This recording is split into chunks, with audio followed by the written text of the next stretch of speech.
Hello বন্ধুরা, কেমন আছেন? আজ আমি এক্সপ্লেন করতে চলেছি 2021 সালে মুক্তি পাওয়া মর্টাল কম্ব্যাট মুভিটি। এই মুভিটি সাধারণত কম্পিউটার ভিডিও গেমের উপর ভিত্তি করেই বানানো হয়েছে, তাই আমি আপনাদের এর বেসিক একটা ধারণা আগে থেকেই দিয়ে দিতে চাই, না হলে আপনাদের বুঝতে একটু সমস্যা হতে পারে। মর্টাল কম্ব্যাট, যার সাধারণ অর্থই হলো মৃত্যুর লড়াই, যেটা সাধারণত ব্যক্তি বা গোষ্ঠীর মধ্যে এক প্রকার লড়াই।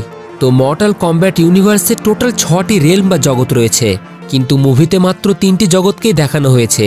একটি হলো আর্থ রেলম, মানে আমাদের এই পৃথিবী, এবং অন্যটি হলো নেদার রেলম, মানে জাহান্নাম, আর একটি হলো আউটওয়ার্ল্ড, মানে না সেটা পৃথিবী না আকাশ। এই 3টি জগতের ক্ষমতাশালী যোদ্ধাদের মধ্যে প্রায় লড়াই হতো, আর এটার কারণ হলো ক্ষমতা, একে অপরের উপর রাজত্ব করা।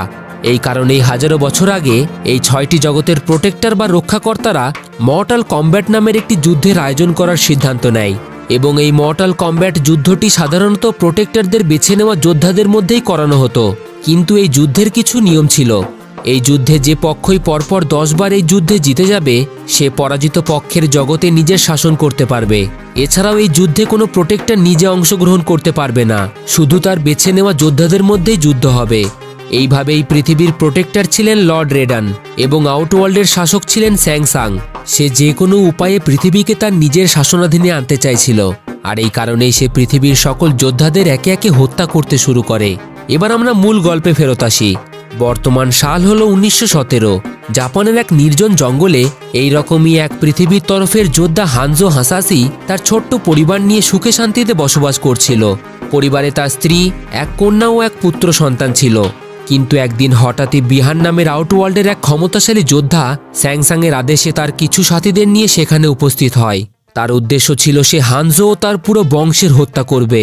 কিন্তু তখন হানজো বাড়িতে না থাকার কারণে সে তার সকল নিনজা রক্ষকদের হত্যা করে দেয়। বাইরে এই রকম পরিস্থিতি দেখে হানজো স্ত্রী তাদের ছোট্ট কন্যা সন্তানকে তাদের বাড়ির নিচের একটি জায়গায় লুকিয়ে রেখে দেয়। এরপর বিহান হানজোকে সেখানে খুঁজে না পেয়ে তার স্ত্রী ও পুত্র সন্তানকে সেখানেই বরফে জমিয়ে হত্যা করে। এবার আমি এখানেই বলে দিই, প্রত্যেক রেলমের যোদ্ধাদের ভিন্ন ভিন্ন সুপার পাওয়ার রয়েছে। যেমন বিহানের সুপার পাওয়ার হলো সে যে কোনো জিনিসকে নিমেষেই বরফে পরিণত করতে পারে। অন্যদিকে হানজোর সুপার পাওয়ার হলো আগুন, মানে সে আগুনকে নিয়ন্ত্রণ করতে পারে। যাই হোক, কিছু সময় পরে হানজো বাড়ি ফিরে তার স্ত্রী, সন্তান ও বাড়ির সকল নিনজা রক্ষকদের মৃত অবস্থায় দেখে। তার ছোট্ট পরিবার, যাদের নিয়ে সে অনেক স্বপ্ন দেখেছিল, সেটা পুরোপুরি তার চোখের সামনে এখন দুঃস্বপ্নে পরিণত হয়েছিল। ঠিক সেই সময় আবারও বিহান তার লোকেদের নিয়ে আচমকা তার উপর আক্রমণ করে দেয়। কিন্তু সে খুবই দক্ষ একজন যোদ্ধা হওয়ার কারণে সামান্য একটি অস্ত্রের সাহায্যেই বেশ কয়েকজনকে সেখানেই হত্যা করে দেয়। এরপর যখন তার নজর বিহানের উপর গিয়ে পড়ে, তখন সে তার উপর ঝাঁপিয়ে পড়ে। দুইজনের মধ্যেই ভয়ানক লড়াই শুরু হয়ে যায়।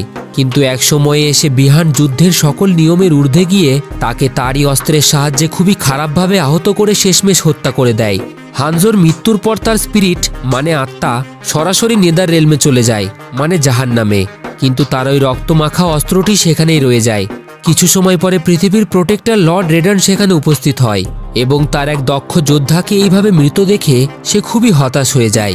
এরপর তিনি ওই ছোট্ট বাচ্চাটিকে ও হানজো হাসাসির ওই রক্তমাখা অস্ত্রটিকে নিয়ে সেখান থেকে চলে যায়। দৃশ্য পরিবর্তিত হয়ে যায় বর্তমান সময়ে। দেখানো হয় পুরো পৃথিবী ধ্বংসের মুখোমুখি এসে দাঁড়িয়েছে, কারণ আউটওয়ার্ল্ডের যোদ্ধারা মর্টাল কম্ব্যাটের 10টি যুদ্ধের মধ্যে প্রায় 9টিতে জয়লাভ করেছে। এর মানে যদি তারা আরেকটি যুদ্ধে জয়ী হয়ে যায়, তাহলে তারা পৃথিবীতে তাদের রাজত্ব কায়েম করতে পারবে। এখানেই আমরা একটি ভবিষ্যৎবাণী দেখতে পাই, যেখানে বলা হয় হানজো হাসাসির বংশধর এখনো জীবিত রয়েছে। সে পৃথিবীর সকল যোদ্ধাদের একত্রিত করবে এবং পৃথিবীকে আউটওয়ার্ল্ডের ওই ভয়ানক যোদ্ধাদের হাত থেকে রক্ষা করবে। এই ভবিষ্যৎবাণীর খবর স্যাংসাংয়ের কাছে পৌঁছানো মাত্রই সে পুনরায় মর্টাল কম্ব্যাট যুদ্ধের আগেই সকল নিয়মের ঊর্ধ্বে গিয়ে পৃথিবীর সকল যোদ্ধাদের হত্যা করার সিদ্ধান্ত নেয়, যাতে সে কোনো প্রতিদ্বন্দ্বী ছাড়াই এই যুদ্ধে জয়ী হতে পারে এবং খুব সহজেই পৃথিবীতে রাজত্ব করতে পারে। আর এই কারণেই সে বিহানকে পুনরায় পৃথিবীর উদ্দেশ্যে পাঠিয়ে দেয়। পৃথিবীর সকল যোদ্ধাদের চেনার একটাই উপায় ছিল, সেটা হলো তাদের প্রত্যেকের শরীরে কোথাও না কোথাও একটি ড্রাগনের চিহ্ন থাকতো। আর এইরকম একটি চিহ্ন কোল ইয়ং নামে একটি MMA ফাইটারের শরীরে ছিল। সে সাধারণত এই ফাইটিংয়ের মাধ্যমেই তার সংসার চালাতো। পরিবারে তার মেয়ে ও স্ত্রী ছিল।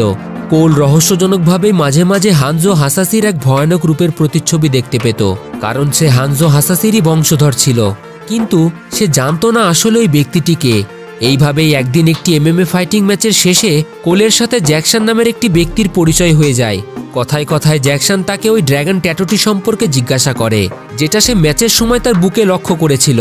কোলের মেয়ে তাকে জানায় এটি একটি বার্থমার্ক, মানে জন্মের থেকেই এটি তার বাবার সাথেই রয়েছে।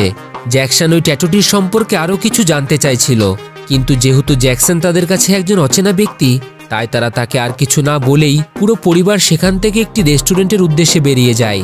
যাই হোক, সময়টা ছিল জুলাই মাস, কিন্তু তারা সেই রেস্টুরেন্টে পৌঁছে লক্ষ্য করে চারিদিকের তাপমাত্রা হঠাৎই কমতে শুরু করেছে। বাইরে অদ্ভুতভাবে বরফ পড়ছে এবং নিমেষের মধ্যে আশেপাশের সকল জিনিস বরফে জমে যাচ্ছে।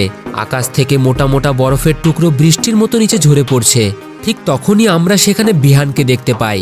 সে এসেছিল কোলকে হত্যা করার উদ্দেশ্যে, কিন্তু তাকে হত্যা করার আগেই সেখানে জ্যাকসন এসে পৌঁছায় এবং সে কোল ও তার পুরো পরিবারকে সেখান থেকে রেস্কিউ করে নিয়ে যায়। গাড়িতে যাওয়ার সময় তাদের কথোপকথন থেকে আমরা জানতে পারি জ্যাকসন অনেকদিন ধরেই কোলের পিছু করছে, কারণ যে চিহ্নটি কোলের শরীরে রয়েছে সেই একই চিহ্ন জ্যাকসনের শরীরেও রয়েছে। জ্যাকসনের কাছ থেকে সে জানতে পারে এই চিহ্ন কোনো বার্থমার্ক নয়, এর কারণেই ওই ব্যক্তি তাদের পিছু করছে। এই চিহ্ন তাদের শরীরে আছে মানে তাদের মর্টাল কমব্যাট যুদ্ধের জন্য বেছে নেওয়া হয়েছে। এই কথা কোলকে অনেকটাই অবাক করে দেয়। তার কাছে এই সকল কিছুই আজগুবি গল্প মনে হয়। তখনই জ্যাকসন তার গাড়ির সামনে বিহানকে পুনরায় দেখতে পায়, যার ফলে সে সেখানেই গাড়ি থামিয়ে কোলকে সোনিয়া ব্লেড নামে তার এক সাথীর ঠিকানায় পাঠিয়ে দেয় এবং নিজে বিহানকে বাধা দেওয়ার চেষ্টা করে। কিন্তু তার মধ্যে সুপার পাওয়ার থাকার কারণে সে খুব সহজেই জ্যাকসনের দুটি হাত বরফে জমিয়ে ভেঙে দেয় এবং তাকে বিল্ডিংয়ের অনেক উপর থেকে নিচে ফেলে দেয়। দৃশ্য পরিবর্তিত হয়ে যায় আউটওয়ার্ল্ডে। সেখানে ম্যালিনা নামে স্যাংসাংয়ের এক যোদ্ধা তার কাছে এই খবর নিয়ে আসে যে বিহান পৃথিবীর তরফের একজন যোদ্ধাকে হত্যা করেছে, কিন্তু তাদের মধ্যে এখনও একজন সেখান থেকে পালিয়ে গেছে। এই কথা শোনার পর স্যাংসাং তাকে রেপটিলিয়ান সাইজত নামের এক মায়াবী হিংস্র জন্তুকে তাদের হত্যা করার জন্য পৃথিবীর উদ্দেশ্যে পাঠিয়ে দিতে বলে। অন্যদিকে কোল জ্যাকসনের ঠিকানা অনুযায়ী জায়গায় পৌঁছায়, যেখানে তার সাথে সোনিয়া ব্লেড নামে একটি মেয়ের পরিচয় হয়। সে জানায় সে এবং জ্যাকসন এর আগে সেনাবাহিনীতে চাকরি করত। আজ থেকে 7 বছর আগে তাদের ব্রাজিলে একটি মিশনে পাঠানো হয়েছিল, যেখানে তারা একটি ওয়ান্টেড ক্রিমিনালকে ধরার জন্য গেছিল। কিন্তু সেখানে গিয়ে তারা জানতে পারে ওই ক্রিমিনালের মধ্যে অদ্ভুত রকমের সুপার পাওয়ার রয়েছে এবং তার শরীরে ওই একই রকমের ড্র্যাগনের চিহ্ন রয়েছে। কিন্তু শেষমেশ জ্যাকসন যখন তার হত্যা করে তখন সেই চিহ্ন রহস্যজনকভাবে জ্যাকসনের শরীরে চলে আসে। ঠিক সেই দিন থেকে সে এবং জ্যাকসন এই ড্র্যাগন চিহ্নটির উপর রিসার্চ করে আসছে, যার ফলে অবশেষে তারা জানতে পেরেছে এটি এক প্রকার ঐতিহাসিক চিহ্ন। যুগ যুগ ধরে এই মহাবিশ্বের নানান জগতের যোদ্ধাদের মধ্যে মর্টাল কমব্যাট নামের একটি যুদ্ধ হয়ে আসছে। আর এই চিহ্ন শুধু তার একার শরীরেই নেই, পৃথিবীর তরফ থেকে যে সকল যোদ্ধারা এই যুদ্ধে অংশগ্রহণ করবে সেই সব যোদ্ধাদের শরীরেই এই একই চিহ্ন রয়েছে। যাই হোক, এই সকল কথা কোলের হাস্যকর মনে হয়, কিন্তু সোনিয়া তাকে জানায় এই সকল কিছু সত্য, আর খুব তাড়াতাড়ি হয়তো মর্টাল কমব্যাট যুদ্ধ শুরু হতে চলেছে। তাই তাদের খুব তাড়াতাড়ি বাকি সকল যোদ্ধাদের খুঁজে বার করতে হবে। একই সময়ে কোলের সাথে সেখানে কেনো নামের আরেকজন ব্যক্তির পরিচয় হয়ে যায়, যে খুবই অহংকারী, রাগী ও লোভী ব্যক্তি ছিল। তাকে সোনিয়া একটি চেয়ারের সাথে শিকল দিয়ে বেঁধে রেখেছিল। আসলে এই ব্যক্তি ব্ল্যাক ড্র্যাগন নামে একটি অপরাধী দলের সদস্য ছিল, যাদের সাধারণত কাজ হলো অস্ত্র, নেশাজাতীয় বস্তু ও অর্থের বিনিময়ে সাধারণ মানুষের হত্যা করা। তার শরীরে ওই ড্রাগনের চিহ্নটি ছিল, কারণ সে এমন একজন ব্যক্তির হত্যা করেছিল যে পৃথিবীর তরফে যোদ্ধা ছিল।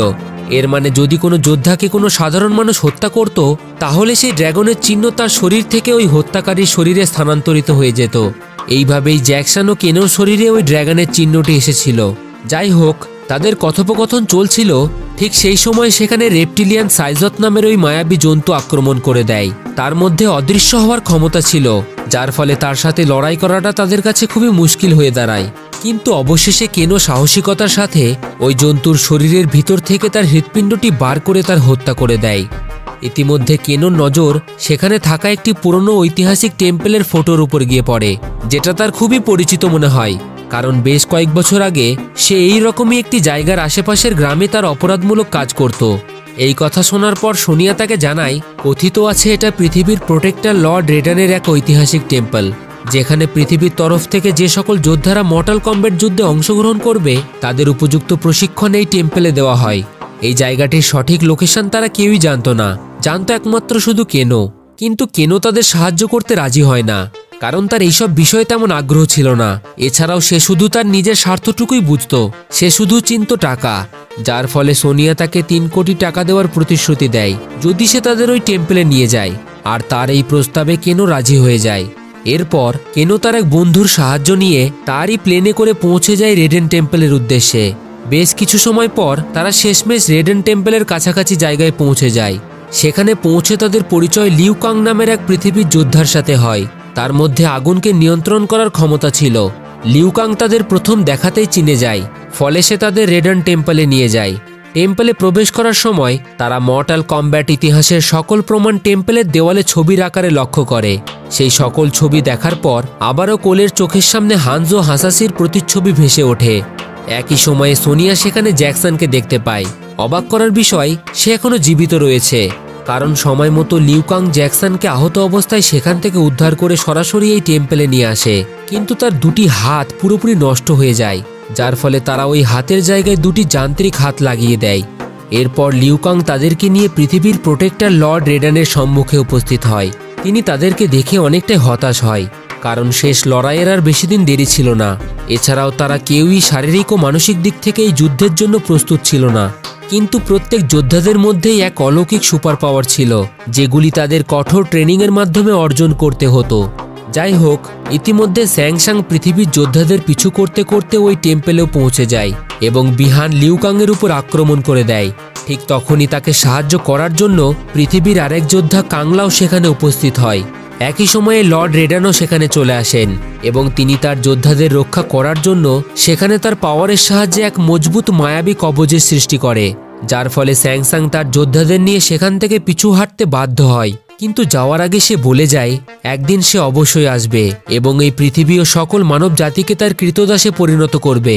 যাই হোক, এরপর লিউ কাং ও কাংলাও তাদেরকে জানায় প্রত্যেক পৃথিবীর যোদ্ধাদের মধ্যেই এক প্রকার সুপার পাওয়ার রয়েছে, যেটাকে সাধারণত আরকানা বলা হয়। আর এই আরকানা পাওয়ার জন্য তাদের কঠিন পরিশ্রম করতে হবে, যাতে তাদের ভিতরের ওই সুপার পাওয়ার বাইরে আসতে পারে।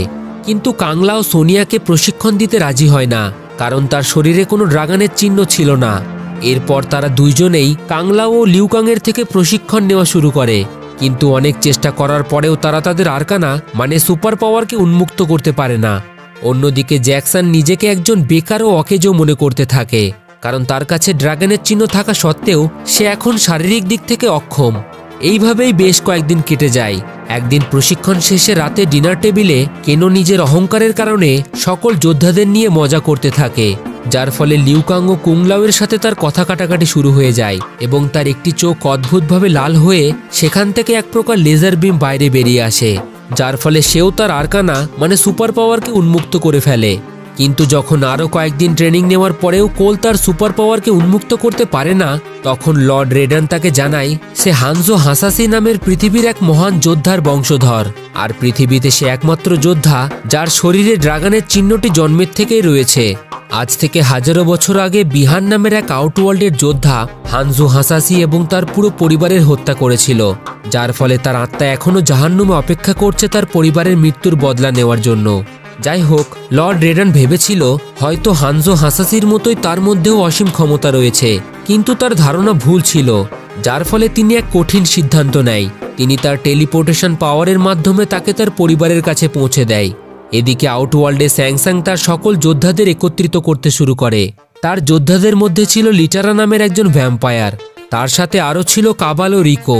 ম্যালিনাও তার শক্তির প্রদর্শন করে পৃথিবীতে রাজত্ব করার জন্য তৈরি ছিল। এছাড়াও এদের মধ্যে আরও একজন ক্ষমতাশালী যোদ্ধা ছিল, যার নাম হলো প্রিন্স গোরো, যে সাধারণত 4 হাত সহ এক বিশাল মনস্টার ছিল।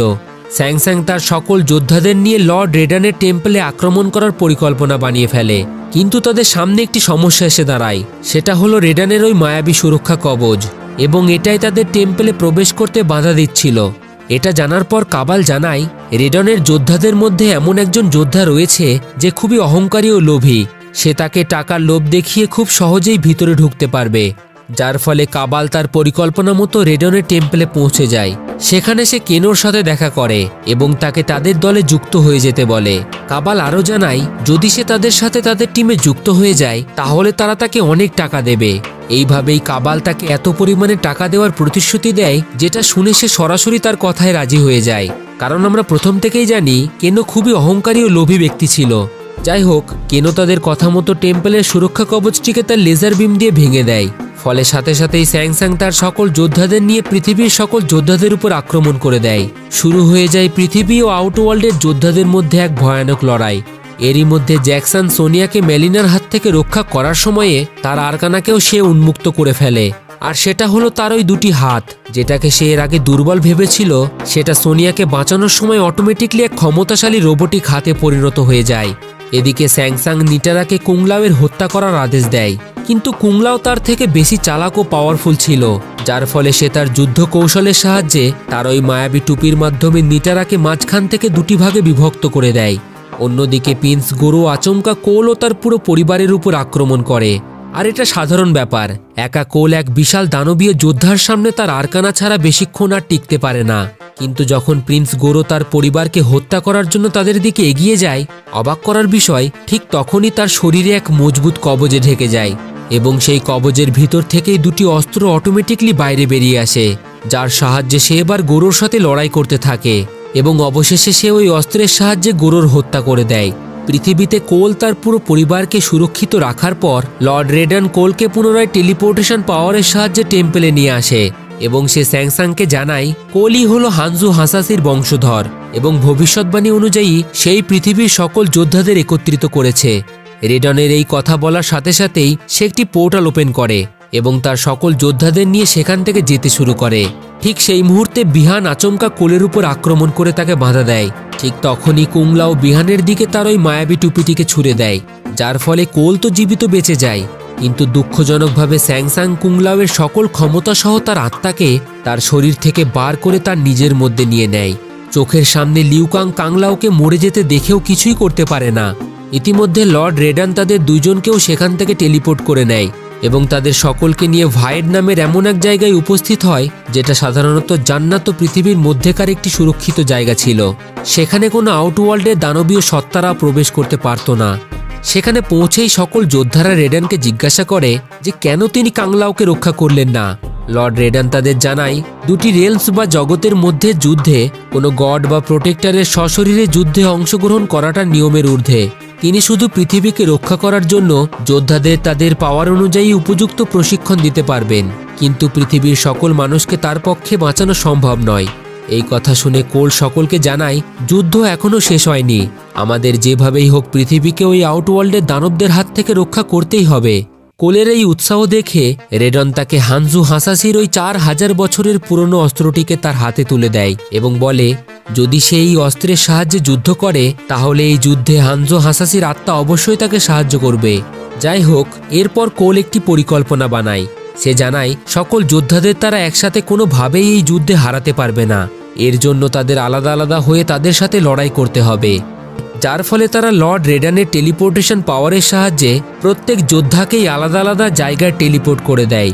সোনিয়া কেনোর সাথে, জ্যাকসন রিকোর সাথে, আর কোল এবং লিউকাং মেলিনা ও কাবালের সাথে যুদ্ধ করার জন্য চলে যায় এবং তাদের মধ্যে আবারও লড়াই শুরু হয়ে যায়। কিন্তু এবার কোলের পরিকল্পনা অনুযায়ী কাজও হয়।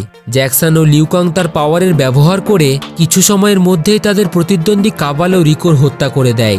অন্যদিকে পৃথিবীতে সোনিয়া ও কেনোর মধ্যে লড়াই হতে থাকে। কেনোর কাছে সুপার পাওয়ার থাকা সত্ত্বেও সে সোনিয়াকে হারাতে পারে না, কারণ সোনিয়া এখানে খুবই চালাকির সাথে তার বুদ্ধির ব্যবহার করে সরাসরি কেনোর চোখেই আঘাত করে বসে, যার ফলে সে সেখানেই মারা যায়। কেনোর মৃত্যুর পর ওই ড্রাগনের চিহ্ন সোনিয়ার হাতে চলে আসে, আর এর কারণ আমি আগেই বলে দিয়েছি। যাই হোক, অন্যদিকে কোল তখনও মেলিনার সাথে যুদ্ধ করছিল, কিন্তু সে কোনোভাবেই তাকে হারাতে পারছিল না। ঠিক তখনই সেখানে সোনিয়া এসে উপস্থিত হয় এবং সে তার হাতের থেকে এক অদ্ভুত এনার্জি ওয়েভ মেলিনার দিকে ছুড়ে দেয়, যার ফলে সেই এনার্জি ওয়েভ মেলিনার শরীরকে ভেদ করে বাইরে বেরিয়ে যায় এবং সে সেখানেই মারা যায়। এর মানে সোনিয়াও তার পাওয়ারকে উন্মুক্ত করে ফেলেছে। ইতিমধ্যে আউটওয়ার্ল্ডের সকল যোদ্ধাদের মৃত্যুর খবর স্যাংসাংয়ের কাছে পৌঁছে যায়। এটা শোনা মাত্রই সে কোলের পরিবারকে বিহানকে দিয়ে অপহরণ করিয়ে একটি অজ্ঞাত জায়গায় বরফে জমিয়ে রেখে দেয় আর এটা স্যাংসাংয়ের বিছানো একটি ফাঁদ ছিল, যাতে সে কোলকে সেই অজ্ঞাত স্থানে ডেকে হানজো হাসাসির পুরো বংশকেই এক জায়গায় করে তাদের হত্যা করে দিতে পারে। আর ঠিক তাদের প্ল্যান অনুযায়ী কোল বিহানের পিছু করতে করতে ওই স্থানে পৌঁছে যায়, যেখানে সে তার স্ত্রী ও সন্তানকে বরফে জমে থাকতে দেখে। এটা দেখে সে খুবই রাগান্বিত হয়ে বিহানের উপর আক্রমণ করে দেয়। কিন্তু বিহান যেহেতু খুবই প্রাচীন ও প্রশিক্ষণপ্রাপ্ত যোদ্ধা, সেহেতু বিহানের সামনে কোল বেশিক্ষণ টিকতে পারে না। ঠিক সেই মুহূর্তেই তার হানজো হাসাসির ওই অস্ত্রটির কথা মনে পড়ে যায়, যেটা দিয়ে সে বিহানকে আঘাত করার চেষ্টা করে। কিন্তু উল্টেই বিহান তার কাছ থেকে ওই অস্ত্র কেড়ে নিয়ে ওই অস্ত্র দিয়ে সে কোলকে হত্যা করার চেষ্টা করে, এবং এই হাতাহাতির মধ্যে ওই অস্ত্রের মধ্যে কোলের রক্ত লেগে যায়, যার ফলে রহস্যজনকভাবে হানজো হাসাসি, যে হাজারো বছর ধরে নেদাররেলম মানে জাহান্নামের আগুনে বন্দী ছিল, তার আত্মা কোলকে সাহায্য করার জন্য সেখানে উপস্থিত হয়। হানজো হাজারো বছর ধরে নেদাররেলমে থাকার কারণে সে সেখানকার জাহান্নামের আগুনকে ভালোভাবে কন্ট্রোল করতে শিখে গেছে, আর বর্তমানে সে এক ক্ষমতাশালী আত্মাতে পরিণত হয়েছে। যাই হোক, তার বংশধরকে এইভাবে শেষ হতে দেখে এবার সে এবং কোল একত্রিত হয়ে বিহানের উপর আক্রমণ করে দেয়। দুই তরফের আক্রমণের কারণে একসময়ে বিহান অনেকটাই আহত হয়ে যায়, এবং এই সুযোগে হানজো হাসাসি বিহানকে তার জাহান্নামের আগুনে পুড়িয়ে মেরে ফেলে। এরপর সে কোলকে তাকে জাহান্নামের আগুন থেকে মুক্ত করার জন্য ধন্যবাদ জানায়, এবং তার বংশধরদের রক্ষা করার দায়িত্ব দিয়ে সেখান থেকে অদৃশ্য হয়ে যায়। ইতিমধ্যে লর্ড রেডান তার সকল যোদ্ধাদের নিয়ে সেখানে উপস্থিত হয়। ঠিক তখনই স্যাংসাংও সেখানে চলে আসে, এবং তার সকল যোদ্ধাদের মৃতদেহগুলিকে সে পুনরায় আউটওয়ার্ল্ডে ফিরিয়ে নিয়ে যায়। কিন্তু যাওয়ার আগে সে বলে যায়, এই যুদ্ধে তার পরাজয় হলেও সে আবারও ফিরে আসবে আরও নতুন যোদ্ধা ও প্রচুর সৈন্য নিয়ে। এই বলে সে সেখান থেকে চলে যায়। সবশেষে লর্ড রেডান পৃথিবীর সকল যোদ্ধাদের জানায়, এই যুদ্ধ এখানেই শেষ নয়, এরপরে আমাদের এর থেকেও বড় যুদ্ধ লড়তে হবে। এই কারণেই আরও নতুন যোদ্ধাদের মর্টাল কম্ব্যাটের জন্য প্রশিক্ষণ দিতে হবে। যাই হোক, কোল জনি কেজ নামের এক যোদ্ধার খোঁজে হলিউডের উদ্দেশ্যে বেরিয়ে পড়ে, এবং এখানেই মুভিটি শেষ হয়ে যায়। এবার আমি বলে দিই, জনি কেজ পৃথিবীর তরফের এক যোদ্ধা, যাকে আমরা হয়তো এই মুভির নেক্সট পার্টেই দেখতে পাবো। যদি আমি এই মুভি সম্পর্কে আমার ওপিনিয়ন জানাই, তাহলে মুভিটি আমার খুব ভালোও লাগেনি, আমার খুব খারাপও লাগেনি। কিন্তু আপনাদের এই মুভির কাহিনী কেমন লাগলো কমেন্ট সেকশনে অবশ্যই জানাবেন।